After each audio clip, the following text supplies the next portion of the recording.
Hello everybody, how are we going? It is so good to see you again. We are talking about one of my absolute favorite artists, Hunter S. Thompson. Now, before we get into that, if you're new, why don't you click on the subscribe button, hit that like button, that would mean the world to me. What I want to talk more about today, and this is what the video is covering, is what makes Hunter S. Thompson so special. So, for you guys who don't know, Hunter S. Thompson he's obviously an American author. Look, he invented a style of writing called Gonzo. Like, he was the father of that. So, in terms of, he actually solidified all these other elements, because it was kind of, there was precursors to Gonzo 100%, and that's Jack Kerouac. I always fuck the name up. And his journey when he was traveling on the road. I think it's called On the Road. What Gonzo is essentially, it's about living the story. It's about a stream of consciousness, writing it down, and transposing that so that whoever the reader is, you are literally in that person's consciousness at the time. You are feeling what they're feeling, essentially in real time. So, although these books were written back in the 70s, you pick these up and you are literally back there. So, there's a couple of things to why that's really cool. One, it's a really unique perspective, and it's literally like you were there. Secondly, it's actually quite a cool time capsule. So you're not only there, that you're there in the era they're talking about, which is actually, I think that's quite amazing, and that's quite different as well. So there's a really awesome YouTube video you need to check out besides this one, called the Hunter S. Thompson Omnibus. It's a BBC production. Him and his well-known artist friend Ralph Steadman go on a trip to Hollywood. Watch it. It's amazing. About 50 minutes long, but you guys won't regret it. But moving on. So what made Hunter S. Thompson especially in that era is he would talk about two things. Well, he talked about many things, but he would talk about things in detail that were taboo that time. So one of them was obviously illicit substances, and secondly, what he would talk about in depth is politics. And the way he would talk about them is, I am yet to come across anyone who can actually nail what politics is like. And it's a festering cesspool of just the darkest human emotions, you know. So he was essentially an explorer, and it was more about the process of how he got the story than sometimes about the story. What he became known for, what kind of shot him into the stratosphere, was his book on the Hells Angels, which you guys should check out, and I do talk about that in my other video, so I'm not going to go into depth about it. But he spent a year with the Hells Angels, and this is the first time the world had ever had a solid Gonzo piece of journalism. So you guys need to check it out. It's a Penguin book. It's very cheap, but this paved the way. He spent a year and a half. He lived with the Hells Angels, so he effectively became one of them. Shit hit the fan. He ended up getting beaten up. I won't go too into it. Read the book.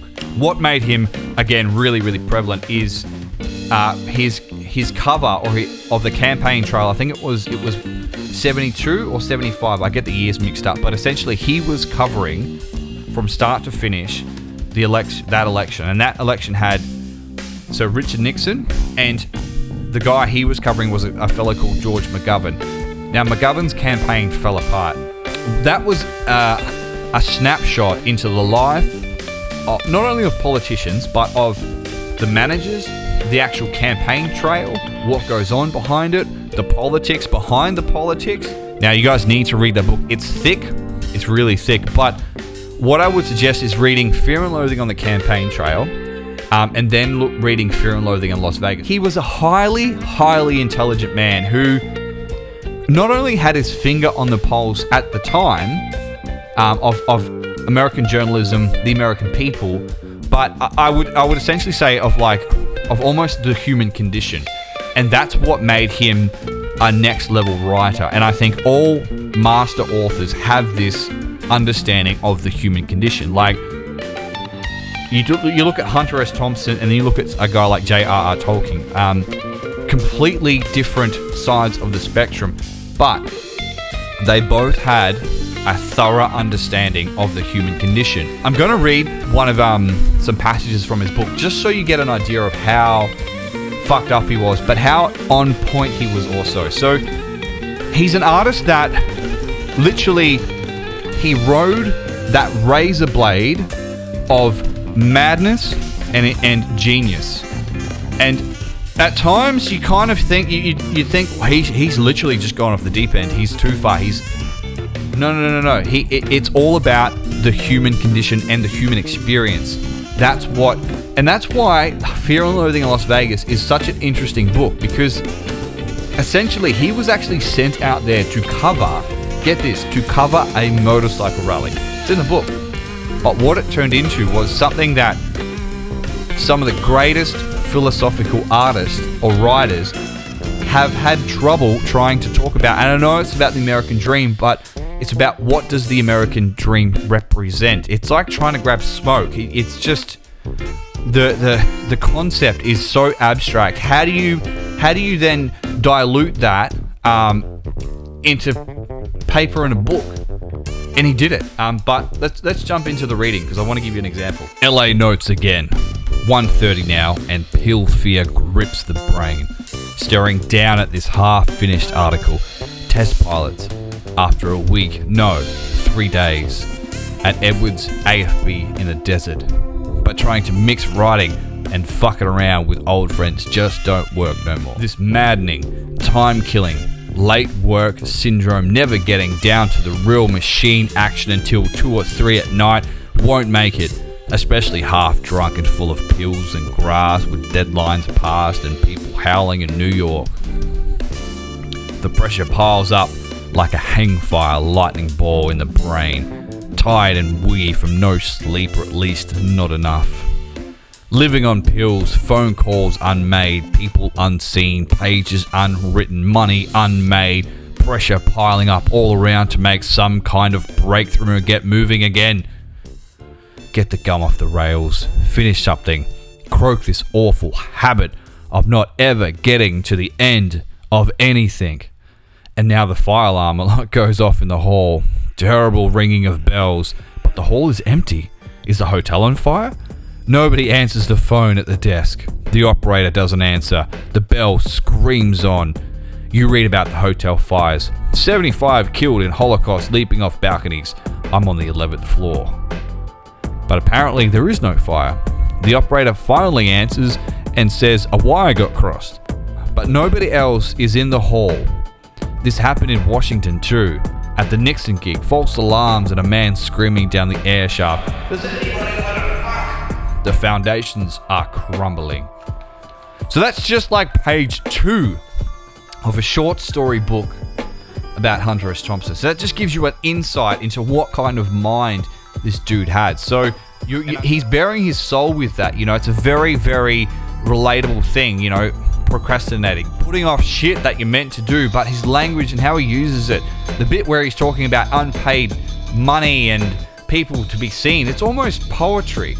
It's almost poetry. So that's kind of what makes his writing and himself so special. Hunter S. Thompson, despite him being shunned by essentially mainstream media, he is one of the shunned to an extent back in the day. A lot of people thought he was a drug addict, he was crazy, he was violent, and he generally didn't know what the fuck he was talking about. He was a lot of those things, but he knew what he was talking about. Highly intelligent, highly on point with the social commentary. He was a very, very special human being, and his works are also timeless, especially now in this day and age, you know. So I would love to see what he would write about now, how he would act, all that kind of shit. But like I said, guys, you need to check this out. Now, these are some of the books that I haven't spoken about in my other video, so I'm just going to give you a recommend. So you guys need to check out Generation of Swine.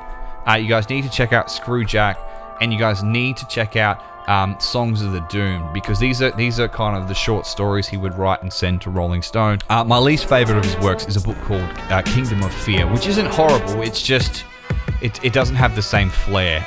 It's the last book he actually wrote. So he was one of the most fundamental, creative, and different authors we've seen in a really long time, and we're never ever going to see another artist /author/writer like him again. So if you haven't read any of his works before, check out what I've just recommended. If you want to get more of a breakdown of his top 5 books, check out the description below where I've given you a link if you want to check out my video, which is a little bit earlier.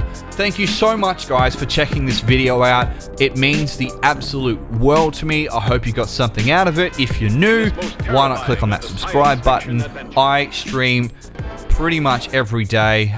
Usually I try to stream from 2:30 Australian time, anywhere from 2:30 to 4:30. So chances are not, if you want someone to check out with gaming, click over to my channel. I'm going to be probably live, but we're really trying to make something of this. So again, thank you so much. I'm currently playing Resident Evil.